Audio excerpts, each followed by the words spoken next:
Hello friends, நம்ம இன்னைக்கு இந்த வீடியோல பன்னீர் சாண்ட்விச் எப்படி செய்யலாம் அப்படின்னு பார்த்துடலாமா?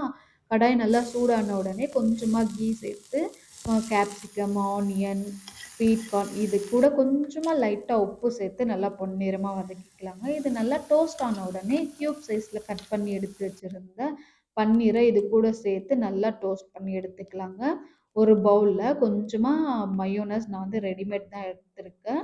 இது கூட வந்து பீஸா சாஸ் இது வந்து ஃப்ளேவர் நல்லா கொடுக்கும். ஸோ அதனால வந்து சேர்த்துருக்கேன். நம்ம டோஸ்ட் பண்ணி எடுத்து வச்சிருந்த கேப்சிகம், ஆனியன், ஸ்வீட் கார்ன், இது பன்னீர் இது எல்லாமே நல்லா மிக்ஸ் பண்ணிட்டு, இது கூட வந்து சில்லி ஃப்ளேக்ஸ், லைட்டா நம்ம ஸ்டைல்ல கொத்தமல்லி கொஞ்சம் தூவி விட்டுட்டு, அப்படியே நல்லா மிக்ஸ் பண்ணி விட்டுக்கிறேங்க.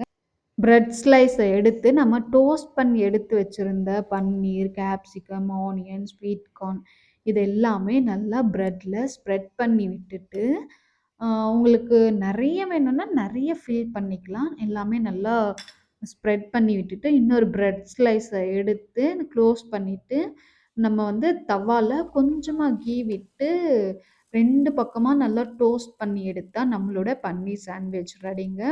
மறக்காம நீங்களும் ட்ரை பண்ணிட்டு எப்படி இருக்கு அப்படின்னு மறக்காம கமெண்ட்ல ஷேர் பண்ணுங்க.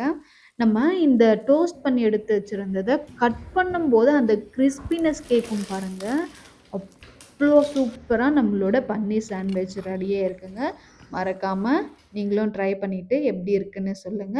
நெக்ஸ்ட் வீடியோல பார்க்கலாம். பாய்.